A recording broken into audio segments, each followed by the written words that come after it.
اچھا مکان ایک نعمت ہے. اس نے پیغمبر کو دعوت دی کہ اللہ کے رسول میرے گھر آئیے. پیغمبر آئے. وہ واقعہ نہیں پڑھ رہا ہوں مرغی کے انڈے والا، وہ نہیں، وہ نیا مکان نہیں تھا، یہ نیا مکان. پیغمبر گھر میں گئے، دیکھا اچھا مکان ہے، خوبصورت مکان ہے. حیثیت کے مطابق لینا ہے، اپنی حیثیت سے بڑی جمپ نہ لگائیے. میں نے کہا نا کہ میں نے ان لوگوں کو دیکھا 40 سال انہوں نے خون پسینہ کر کے یہاں پیسہ کمایا، ایک کوٹھی بنائی اور سب ختم کر دی. پھر بعد میں وہ کوٹھی بھی بیچنا پڑی کیونکہ زندگی تو گزارنا ہے نا. تو خیر پیغمبر گئے اچھا مکان جیسا ایک مومن کے لیے ہونا چاہیے. اور دیکھا کہ اس کے گھر میں جو کمرہ ہے نا اس کے اندر مثلاً ایک روشن دان ہے، وینٹیلیٹر. اب وہ زمانے میں سینٹرلی ایئر کنڈیشن مکان تو تھے نہیں، وہاں تو مکان میں کھڑکیاں بھی بنائی جاتی تھی اور وینٹیلیٹر بھی. پیغمبر نے فرمایا یہ تم نے کیوں بنایا ہے روشن دان؟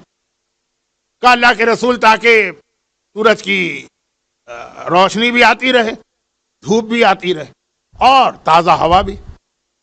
یہ تو پتہ ہے نا آپ کو کہ یہ دھوپ کتنی اہم ہے.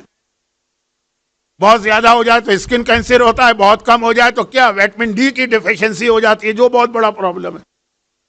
جو آج ساری دنیا ہاتھ دھو کے ہماری عورتوں کے پیچھے پڑی ہے کہ انڈیا پاکستان کی عورتوں میں 90% وٹامن ڈی کم ہوتا ہے کیونکہ وہ حجاب کرتی ہیں. خیر وہ ایک الگ چیز. تو اب یہ روشن دان، تازہ ہوا نعمت، سورج روشنی ایک نعمت، اور دھوپ یہ بھی ایک نعمت. اس لیے میں نے بنایا.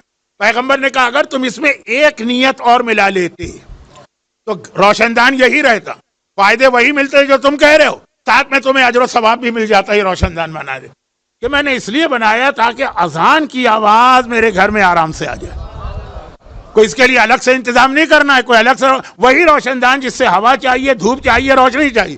لیکن نیت میں اگر یہ آ جاتا کہ اس سے وہ جو مسجد سے اذان اور نمازوں کی آوازیں آ رہی وہ بھی پہنچے، عمل وہی کرنا ہے، خود بخود تمہارا اجر و ثواب بڑھ جاتا. یہ روشن دان قیامت کے دن تمہارے لیے اتنا اجر و ثواب لے کے آتا. تو ذرا سا اگر نیت میں اضافہ کر لیا جائے تو ایک عام سا جو انسان کا اپنا عمل ہوتا ہے نا وہ بہت بڑی نیکی بن جاتا ہے.